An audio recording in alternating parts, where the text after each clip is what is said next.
Boa noite a todos. Boa noite. Reunidos em torno da obra Paulo e Estevão, vamos iniciar fazendo a nossa oração.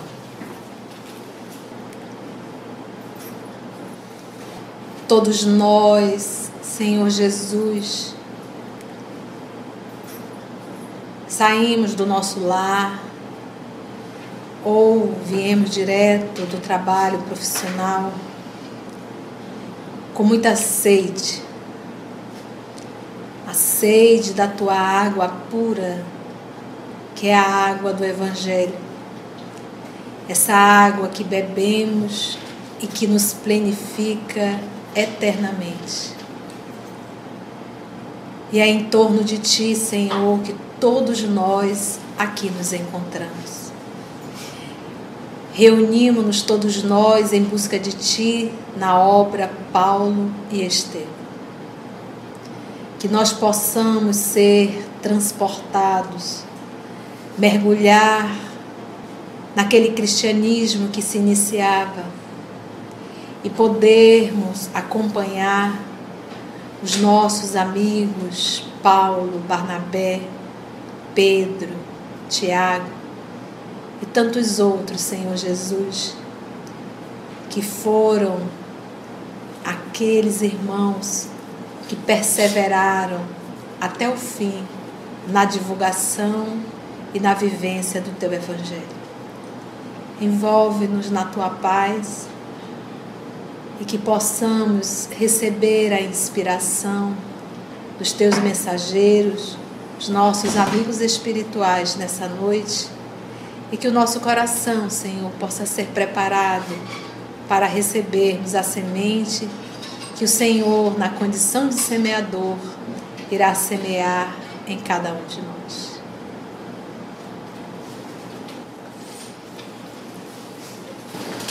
Então, vamos lá?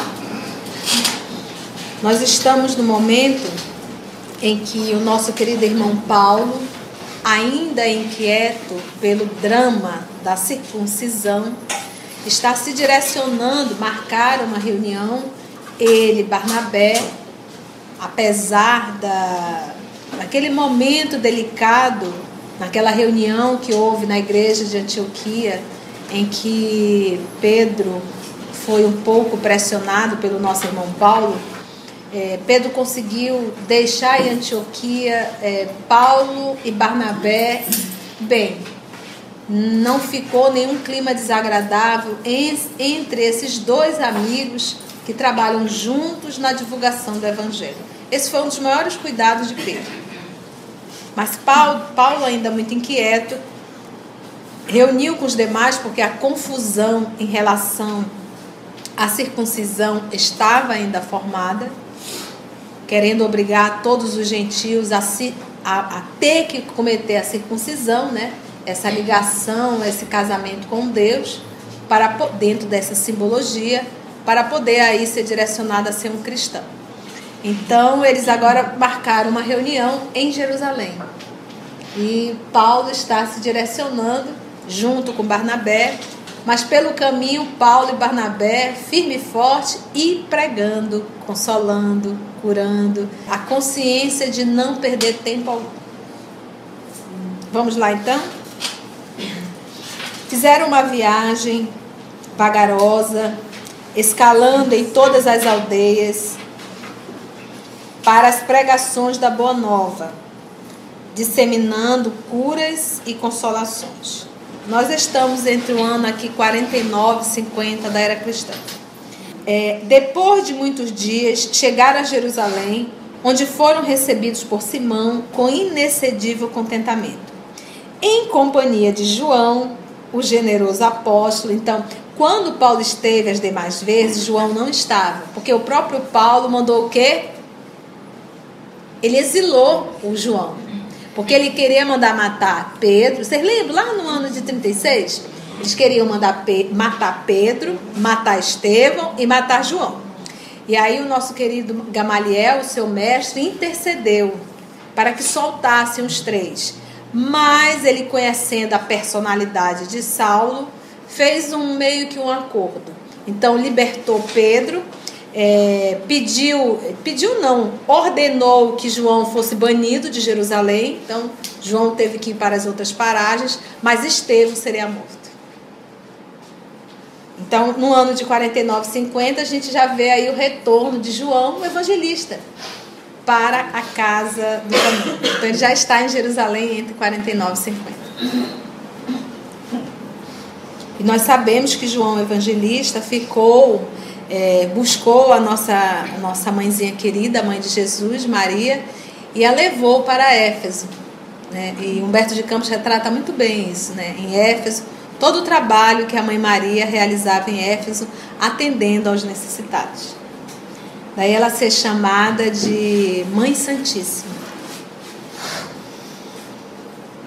Então, já estávamos ali em companhia de João, o generoso apóstolo ofereceu-lhes fraternal acolhida, coisa que não houve na outra vez, você recorda, né? Ficaram todos no departamento em que se localizavam numerosos necessitados e doentes. Então não havia regalias. Ali todos eram tratados da mesma forma. Paulo e Barnabé examinaram as modificações introduzidas na casa. Outros pavilhões, embora humildes, estendiam-se além, cobrindo não pequena área. Os serviços aumentaram. Explicava Simão bondosamente. Os enfermos que nos batem às portas multiplicam-se todos os dias.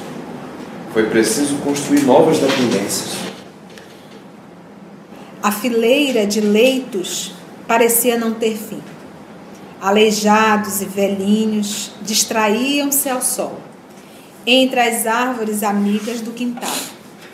Paulo estava admirado com a amplitude das obras. Daí a pouco, Tiago e outros companheiros vinham saudar os irmãos da instituição antioquense.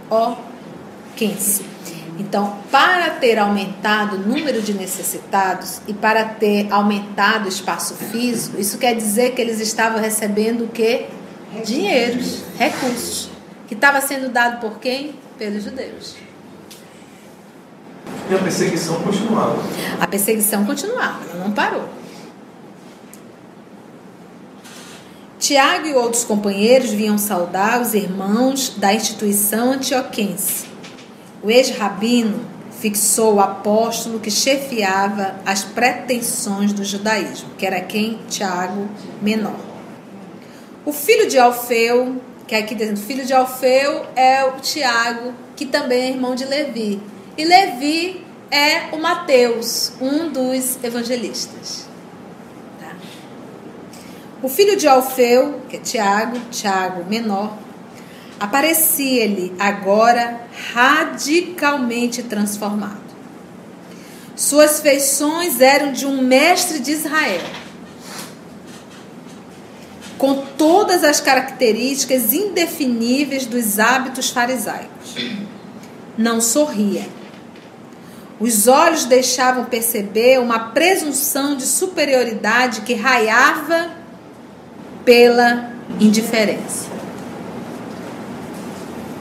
Olha como transformou totalmente a forma mesmo de Tiago. Entende, Kelly? Essa superioridade externa, que ele diz, ele está falando do que ele conhece.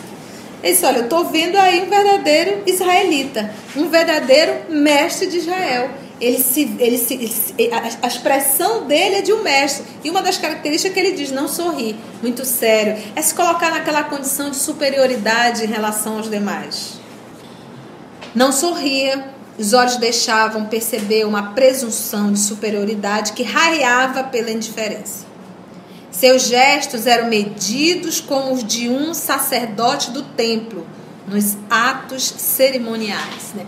Então, às vezes, uma religião, dependendo da forma, nós mesmos nessa condição, a gente adentra, por exemplo, num centro religioso, num centro espírita, onde nos é dado muitas informações em torno de comportamento da religião.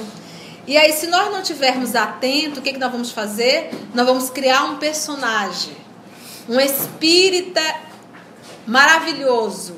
E aí você cria aquela máscara, onde você faz aquele olhar doce, meigo. Você põe um açúcar na voz, na verdade. Às vezes até treme, né? Mas no fundo, é um verdadeiro demônio. Então, ou seja, é esse o cuidado que nós temos que ter. O verdadeiro cristão, ele não é atos externos, são movimentos internos. Vamos ver como é que é. Vamos ver como é que está a confusão aqui em Jerusalém. Então, Emmanuel está nos apresentando Tiago. Não sorria. Os olhos deixavam perceber uma presunção de superioridade que raiava pela indiferença. Seus gestos eram medidos como os de um sacerdote do templo, nos atos cerimoniais. E Tiago ouviu o evangelho da boca de Jesus. Cresceu praticamente com Jesus, porque ele era primo de Jesus em algum grau. Inclusive, ele foi chamado de irmão de Jesus. O tecelão de Tarso tirou suas conclusões íntimas e esperou a noite em que se iniciariam as discussões preparatórias. Você imagina, Saulo aparece, era um ex-doutor, com certeza vestido mal pecata, uma roupa bem simples, gestos bem simples, e ele vai se depara dentro do cristianismo uma criatura tipicamente um sacerdote israelita.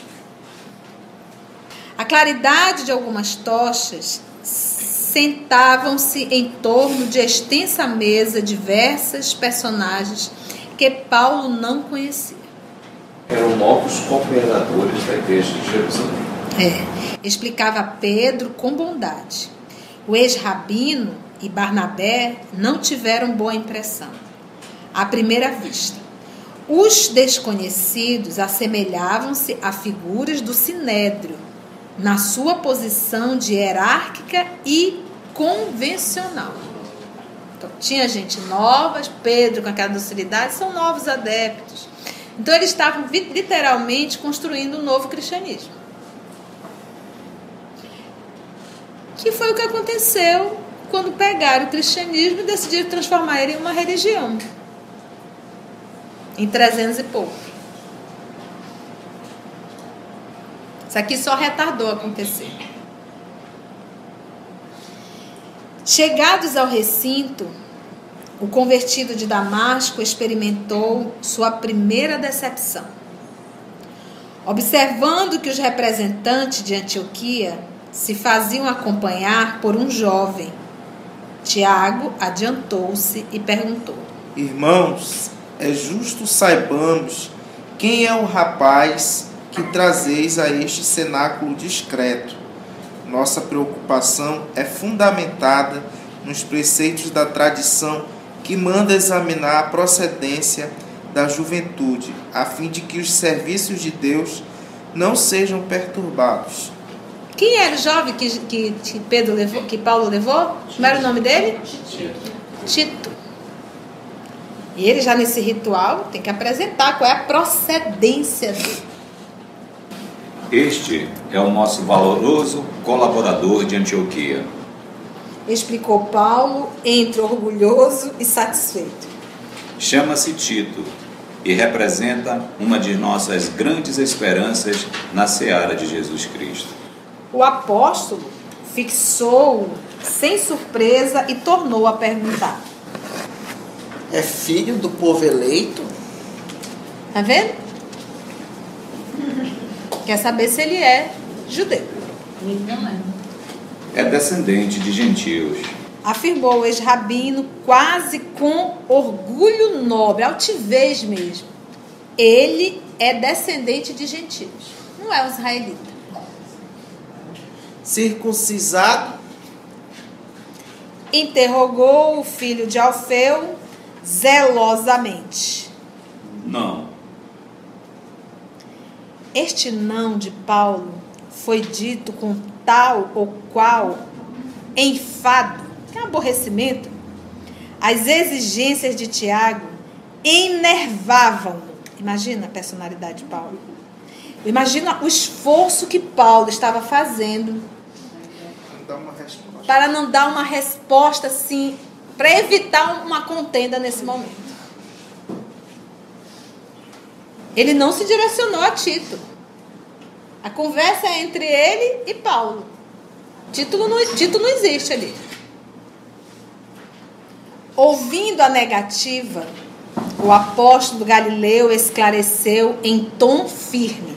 Penso então que não será justo admiti-lo na Assembleia, visto não ter ainda cumprido todos os preceitos. Apelamos para Simão Pedro. Disse Paulo, convicto. Tito é representante de nossa comunidade. Gente, Paulo colocou a batata quente na mão de Pedro de novo. Justa Pedro, que era o mais velho, o mais antigo, o que estava mais próximo de Jesus. Ele disse, olha, nem eu nem você tem condição de decidir. O mais velho aqui, que tem, vamos dizer assim, moral para resolver isso, para dizer, é Pedro. Ai, meu Deus, e agora? Disse Paulo convicto. O ex-pescador de Cafarnaum estava pálido. Pedro ficou pálido. Colocado entre os dois grandes representantes, do judaísmo e da gentilidade. Gentilidade era quem? E quem era o representante? Paulo. E do judaísmo? Tiago. Entre os dois grandes representantes do judaísmo e da gentilidade. Tinha que decidir cristamente, de forma cristã, o impasse inesperado. Como sua intervenção direta demorasse alguns minutos, o tecelão tarcense continuou. Aliás, a reunião deverá resolver estas questões palpitantes, a fim de que se estabeleçam os direitos legítimos dos gentios. Vocês estão entendendo aí? Deu para entender a guerra? Qual é essa confusão? Paulo decidiu levar o evangelho para os gentios, ou seja, aqueles que não eram o chamado povo escolhido, seriam os judeus. Então ele saiu pregando para todos, porque Jesus fez isso. Jesus fala com a mulher samaritana, Jesus fala com todos, que ele chamava de estrangeiros, e ele disse que o evangelho dele era para todos. Então Paulo saiu fazendo essa realização, todo esse trabalho de divulgação. E os gentios tiveram uma afeição muito grande por Paulo. E ele, Paulo, por eles, um respeito muito grande. Então Paulo queria inseri-los. E aí vem Tiago trazendo todo o culto do judaísmo. A gente sente a dor de Paulo. Isso só acontecia naquela época, hoje não acontece não. Olha, eu até brinco, se alguém chegar comigo e disser assim, Conceição, posso estudar contigo? E eu disser que não, me interna. Porque eu não estou bem. Porque nós não temos o direito de impedir ninguém de estudar o Espiritismo. O máximo que você pode dizer, minha amiga, o caminho, a gente já foi alguns capítulos, corre atrás, mas vamos juntos. Simão, porém, conhecendo ambos os contendores, deu-se pressa em opinar, exclamando em um tom conciliador. Simão sempre conciliador. Sim, o assunto será objeto de nosso atencioso exame na Assembleia. E dirigindo intencionalmente o olhar ao ex-rabino, prosseguia explicando. Apelas para mim e aceito recurso. No entanto, devemos estudar a objeção de Tiago mais detidamente. Trata-se de um chefe dedicado desta casa e não seria justo desprezar-lhe os préstimos. De fato, o Conselho discutirá esses casos, mas isso não significa que o assunto ainda não está resolvido. Proponho então que o irmão Tito seja circuncidado amanhã para que participe dos debates com a inspiração superior que lhe conheço. Então, só com essa providência, os horizontes ficarão necessariamente aclarados para a tranquilidade de todos os discípulos do Evangelho.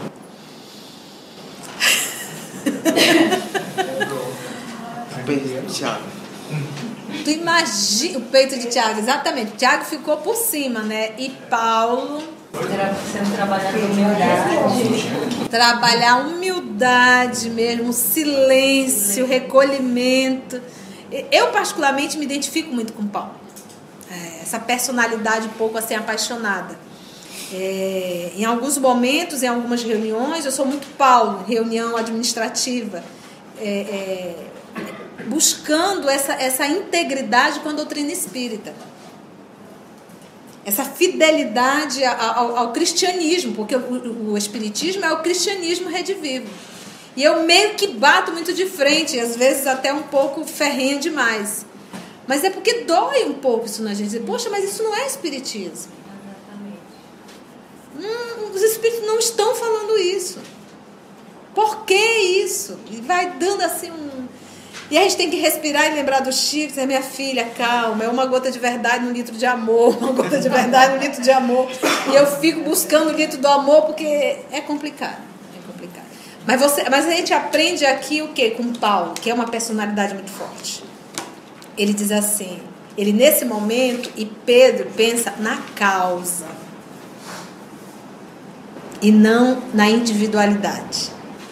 Então, para que você vê, olha, o trabalho de assistencialismo aumentou bastante. Tem muitos necessitados ali. Talvez esse seja o motivo de Pedro silenciar. Porque se Pedro, nesse momento, viesse contra a Tiago, tendo quem tinha ali dentro, todo aquele trabalho daquelas pessoas que Pedro amava. As crianças o chamavam de pai. E ele sabia que tudo aquilo dali iria acabar. Ia ser destruído. Só para quê? Então, isso, olha, entre destruir todo esse trabalho e o Tito se circuncisar, circuncisa. Essa foi a opção de Pedro.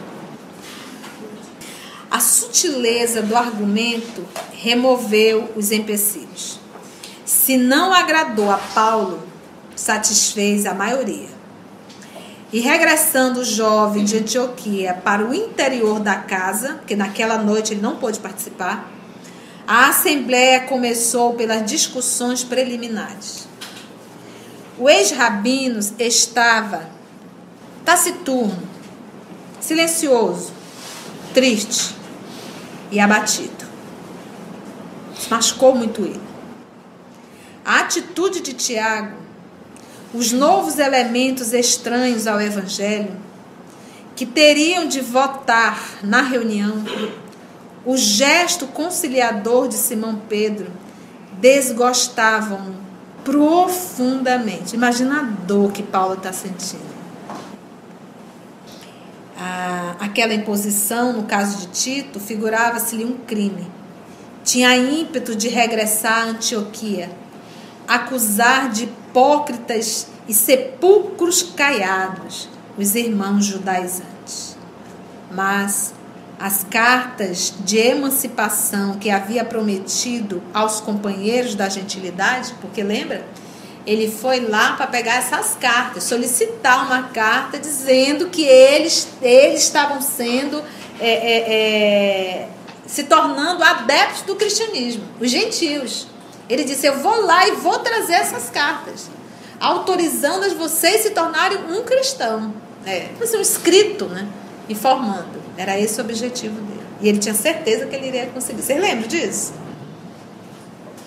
Mas as cartas de emancipação que havia prometido aos companheiros da gentilidade, não seria mais conveniente recalcar seus melindres feridos por amor aos irmãos de ideal? Ou seja, o que ele está fazendo agora é a mesma coisa que Pedro está fazendo em relação aos adoecidos. Não seria mais justo aguardar as decisões definitivas e humilhar-se?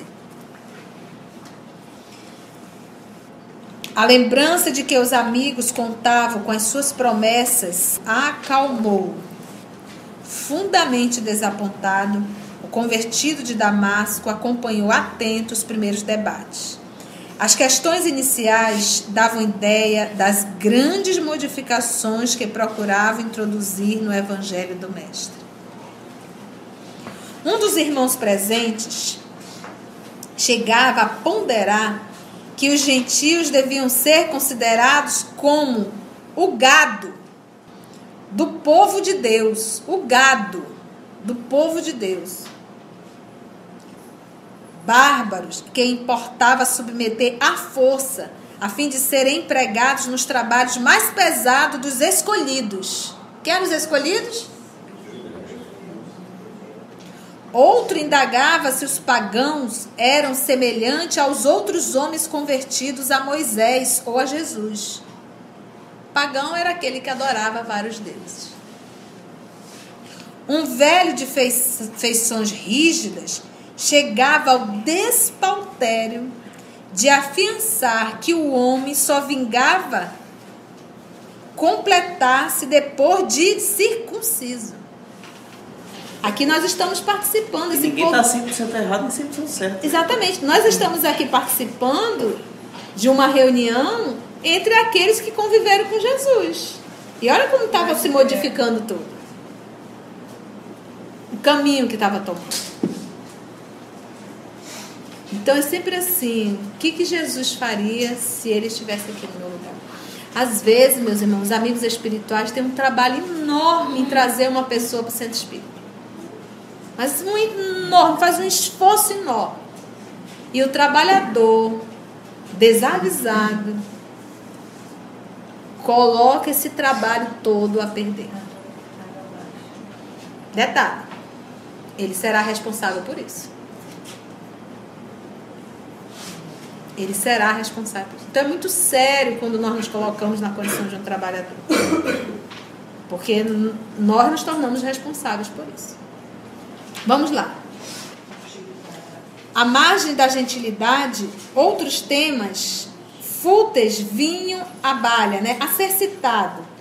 Houve quem lembrasse que a Assembleia devia regular os deveres referentes aos alimentos impuros, bem como sobre o processo mais adequado, a lavagem das mãos. A ablução é lavagem, tá, gente? Das mãos. Tiago argumentava e discorria como profundo conhecedor de todos os preceitos. Pedro ouvia com grande serenidade. Nunca respondia quando a tese assumia o caráter de conversação. E aguardava momentos oportunos para manifestar-se. Gente, o que ele estava discutindo? Se deveria comer carne, as carnes impuras? Qual a forma melhor de se lavar as mãos? Alguém abriu o Evangelho de Levi? E aguardava o momento oportuno para manifestar-se, Pedro. Somente tomou atitude mais enérgica quando um dos componentes do conselho pediu para que o Evangelho de Jesus fosse incorporado ao livro dos profetas, ficando subordinado à lei de Moisés para todos os efeitos. Colocar Jesus como profeta. Foi a primeira vez que Paulo de Tarso notou o ex-pescador intransigente e quase rude, explicando o absurdo de semelhante sugestão. Vocês perceberam o perigo que o cristianismo primitivo passou? E os inimigos estavam dentro, não estavam fora. Kardec passou por isso. O grupo que iniciou com Kardec, teve um grupo que se reuniu para excluir a prece. Não tem por que fazer prece. Outros queriam excluir a religião. Não precisa religião, basta ciência e filosofia. Porque, meus irmãos, a luz sofre ataque das trevas. A titia pode ser chata, mas eu vou estar sempre dizendo, para que nós venhamos a estudar as bases da doutrina espírita, para que quando vem uma novidade, a gente diga assim, isso não está de comum acordo com as bases do espiritismo. Porque se nós lermos o livro dos médiuns, lá no finalzinho, aquelas mensagens apócrifas, você vai ver espírito falando o nome de Jesus, o nome de Deus e ele é um mentiroso. Daí está dentro das apócrifas. Então tenhamos muito cuidado com isso. Então, se nós não temos base doutrinária, se nós nunca estudamos o livro dos Espíritos, se nós nunca estudamos o céu e o inferno, se nós nunca estudamos a Gênesis, se nós nunca estudamos o que é o Espiritismo, se nós nunca estudamos obras póstumas ou a revista espírita, que base nós temos? Nenhuma. E aí, tudo que a gente lê, como nós não temos estudo para discernir, vamos rotular aquilo de espiritismo. Então Pedro nesse momento pulou. Paulo até se assustou. Foi a primeira vez que ele viu de uma forma intransigente Pedro. Vamos ver. Pedro fez assim, olha. Aguenta, até isso aí dá. Lavar as mãos não vai fazer mal. Comer uma carne de porco no começo não vai matar a gente. Mas colocar Jesus na condição de um profeta, dentro de Moisés, colocando Moisés superior a ele, aí é para acabar. E aí Pedro pulou. Ficando subordinado à lei de Moisés para todos os efeitos. Vou repetir, foi a primeira vez que Paulo de Tarso notou o ex-pescador intransigente, quase rude, explicando o absurdo de semelhante sugestão. Eu digo até Pedro, que é doce, meigo, amável, tem hora que a gente levanta a sobrancelha e tem que apertar um pouquinho mais. Trabalhos foram paralisados alta noite, em fase de pura preparação. Tiago recolheu os pergaminhos com anotações, orou de joelhos, crença judaica, e a assembleia dispersou-se para a nova reunião no dia imediato. Falaram e não resolveram nada. Simão procurou a companhia de Paulo e Barnabé para dirigir-se aos aposentos de repouso. O tecelão de Tarso estava consternado. A circuncisão de Tito surgia-lhe como derrota dos seus princípios intransigentes. Não se conformava, fazendo sentir ao ex-pescador a extensa de suas contrariedades. Mas que venha a ser tão pequena concessão? Interrogava o apóstolo de Cafarnaum, sempre afável. Olha a ideia dele, mas é tão pequeno, deixa para circuncisar. É fácil do que pretendemos realizar. Olha aí, tá vendo? Precisamos de ambiente pacífico para esclarecer o problema da obrigatoriedade da circuncisão. Não firmaste compromisso com o gentilismo de Antioquia? Paulo recordou a promessa que fizera aos irmãos e concordou. Sim, é verdade. Reconheçamos, pois, a necessidade de muita calma para chegar às soluções precisas. As dificuldades, neste sentido, não prevalecem tão só para a igreja antioquiana. As comunidades de Cesareia, de Jope, bem como de outras regiões, encontram-se atormentadas por esses casos transcendentes. Bem sabemos que todas as cerimônias externas são de evidente inutilidade para a alma. Mas tendo em vista os princípios respeitáveis do judaísmo, não podemos declarar guerra de morte às suas tradições, de um momento para outro. Será justo lutar com muita prudência, sem ofender rudemente a ninguém. Aí Pedro abriu o coração dele, você vê a crença dele, qual era a linha de raciocínio de Pedro? Pode violentar. Não pode violentar, e ao mesmo tempo ele diz assim, olha, colocar o Cristo na condição de apenas de um profeta dentro de Moisés, né, realmente isso vai acabar realmente, vamos dizer assim, com todo um trabalho no futuro. Mas o Tito se circuncisar, isso aí é de menos. Agora, cumprir a lei é viver. Porque se nós estudarmos um pouquinho do Levítico, eu realmente estudei pouco o Antigo Testamento, estou me descobrindo o Antigo Testamento agora, que a gente chama de Antigo Testamento. Mas a gente estudando um pouquinho o Levítico, eu digo, valha-me Deus. Se nós pegássemos só o Levítico e vivêssemos o que está no Levítico, a gente seria bem melhor. Bem melhor. Então, tanto é que é interessante, porque qual é o quinto mandamento? não matarás. E eles mandavam matar a mulher adúltera, apedrejada. Eu digo, então, ou seja, por isso que Jesus diz, olha, eu vim foi cumprir o que está escrito. Mostrar para vocês. Por isso que Jesus orientava, sepulcro caiado por fora, cheio de podridão por dentro. Então, tudo que era de excessos, tudo que era apenas de atos externos, Jesus sempre combateu. Daí, muitas vezes, realizar a cura no sábado, movimentando a matéria, o barro, fazendo uma laminha para dizer, olha, aqui, eu vou fazer, porque não precisava da laminha. Passava nos olhos e devolvia a visão. E o povo criticava, porque ele não poderia ter tido nenhum movimento com a terra, porque o sábado é direcionado ainda até hoje por algumas religiões para apenas a espiritualização. É esse o cuidado que nós temos que ter, sabe, meus irmãos? Esse cultuar em atos externos. Às vezes a gente fica com dó quando a gente vê algum irmão espírita fazendo caras e bocas, tremendo a voz, colocando um olhar baixinho e cheio de atitudes externas, e o mundo interior nada. E tenhamos esse cuidado. O verdadeiro espírita não é o que coloca a máscara do espírita, mas é aquele que vive o espiritismo no dia a dia, se esforçando para se tornar uma pessoa melhor do que foi ontem. Eu lembrei dessa radicalidade do Paulo agora, quando fala até dessas tradições mesmo, né?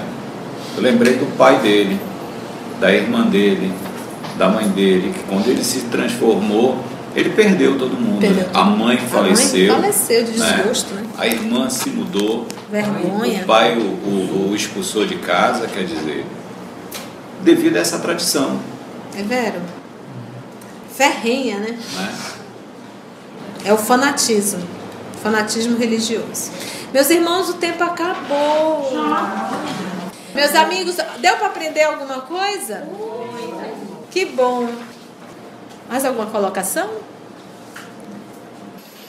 Vamos então respirar fundo, pensar em tudo que recebemos.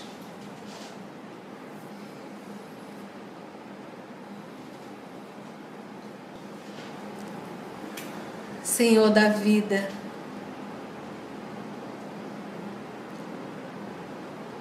crianças espirituais que ainda somos, que ainda discutimos de forma tão infantil com o nosso semelhante, nós te rogamos, primeiramente, a tua bênção, e nós unimos o nosso pensamento para lhe agradecer, amor querido, por mais esse encontro, pela obra Paulo e Estevão, pela assistência espiritual que recebemos. E sabemos, através de Emmanuel, que a maior caridade que podemos fazer com a doutrina espírita é a sua divulgação. Mas não é, Senhor Jesus, a divulgação com palavras apenas, mas com atitudes.